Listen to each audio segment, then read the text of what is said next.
First, boom. Uh, there's an exploit on Xbox where it's crashing. I don't have Xbox. I have PlayStation, but that is a thing that's happening on Xbox there. And there's gonna be a fix coming soon, but they don't know yet. And as always, you have to be a little bit patient, give it some time. I always go with the if it's found on Tuesday, wait till next Tuesday. If it's found on Wednesday, wait for Tuesday, and then if it's found on Friday, wait for Tuesday because Tuesday is usually the release, unless it's so important they really work on it day of, night of. But it's usually not that fast. Give it a couple of days. But they've been working on it. There were a little bit of mess ups at the beginning of the season. And I think it's better now. I think the first day was pretty good. Then somehow in the evening got worse. Next day, second day was a little bit bad. But I think they fixed a lot of the issues. I've heard from some friends and other randoms that said they know people even within the same area. But I haven't had too many issues with frame rates dropping or cutouts or anything like that. But I have seen it. Anyways, so just to read this here, it's a multiplayer. They're aware of it and they're gonna fix it, and it's about during the lobbies where the Xbox players are having the issues. So if you're an Xbox player, be patient and they'll get to it. All right. The next one is how to play let me see this. Here we go. How to play to get $10,000 and win a PS5. And so they have a chance, anyone has a chance for this in the new Master Circuit. And here's the sign-up process. So the schedule is June 4th, June 7th, June 18th, and you have qualifiers for things like that. And there's a sign-up online at the official page on the PlayStation website. So you're eligible to play if you have a PS4 over 18 and have to have PS Plus, of course. And check out the PlayStation Twitter because that's usually where you can find things at and sign up. And I think the time you have, it's May 21st, so there's not much time. So get up on it if you're competitive and want to become a champion, or at least you want to win $10,000 and a PS5. And if you don't have a PS5, this is your way in. And so get right to it. Let's see. There is. Oh, here we go. There's a point system. 12 points. 9, 7. Okay. Here's your point system right here.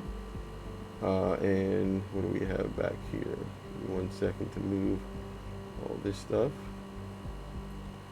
Okay. Well, there you go.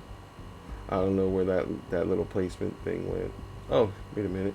Here we are. All right. An 8-week competition to open players in PS4. Yep, you can't. Well, if you're winning a PS5, obviously you can't be a PS5 player. And so, the biggest esports event organized this circuit offers competitive players to prove their skills and win some cash in the process. And the circuit finale is in July. Hold on a second.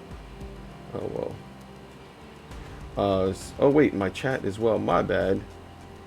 Sorry if you're just. There we go. Sorry if you were in the chat. I wasn't looking at the chat to see if anybody was talking because I didn't switch it there. I was reading the article. And yeah, so if you'd like, I'll leave the link down below in the description so that you can see how to win, or how to at least sign up. And then right here it'll explain on the rules and what it takes to win. All right. So then the next thing we have here is Lifeline. Pick rate, it gets low, which, to be honest with you, I'm not surprised. This is honestly Respawn's fault.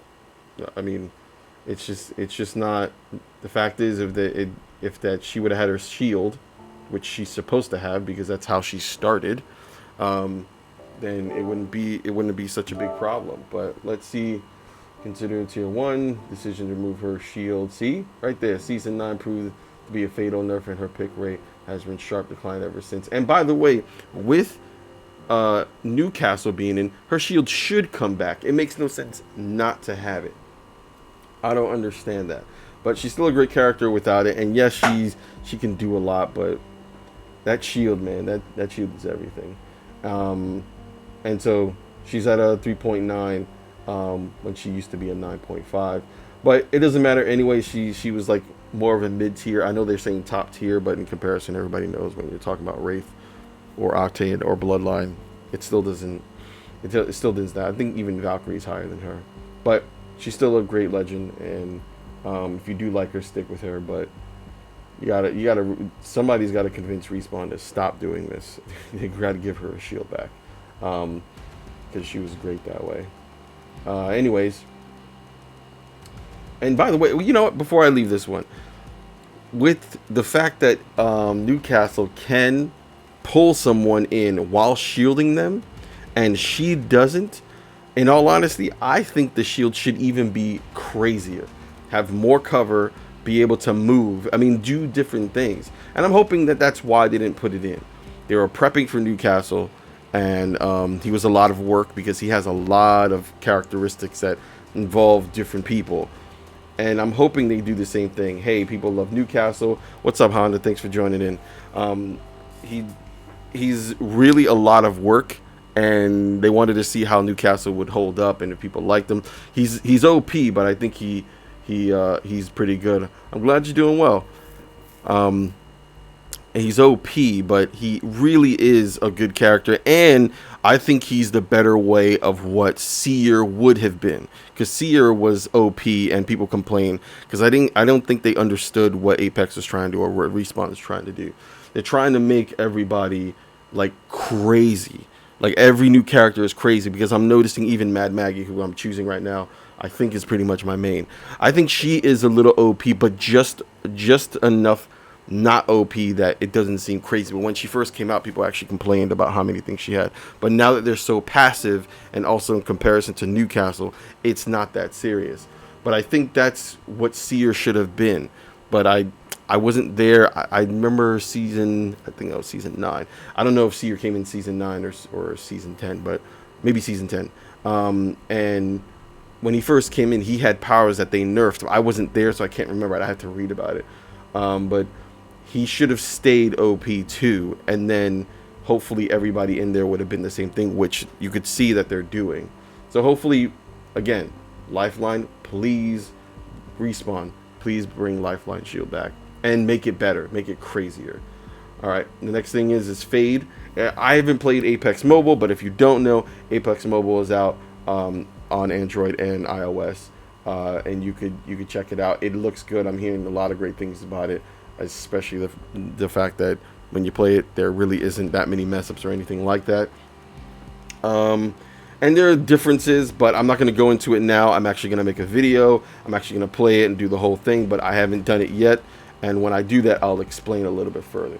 But I wanted to bring up Fade in the sense that it's there's another character that's not in the main PC or console game, and they're bringing in a character that's in the mobile already. It's they're already prepared for it, and I really see, if you don't know about this, is that where Apex is going and how they could change, and the fact that it's basically a test site for one thing, and the mobile is a test site for one thing, and PC and console a test site for another, and you can really see the different changes. But I'll go into detail when I actually play Apex Mobile. And I wanted to share this story as in there's a character in Apex Mobile, and this is why you should play that if you haven't started already.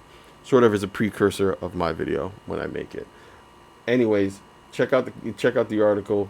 Tells you more, and I'll get in more detail when I actually start playing, and break down how things work, and the interesting things about it, especially playing on your phone versus playing on a tablet versus playing on with a controller. And not me personally, I'm going to tell you already, playing on a controller is probably the best thing. Using a device controller is really not the best way to go about it, but hey, we'll see. I'll try it out. But I played other games on iOS, and I personally like using the controller, except for like tap games, like where you play like Crossy Road and stuff like that. Anyways, that's going to be it